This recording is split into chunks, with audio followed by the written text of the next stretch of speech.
Matagal tayong napahinga't humimlay. Kinailangan ding huminto at tumantay.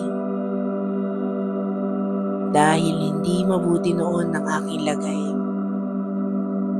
Pero ngayon ay handa na akong magpatuloy sa buhay.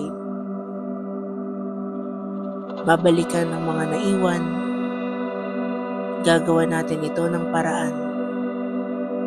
Paunti-unti kong susubukan.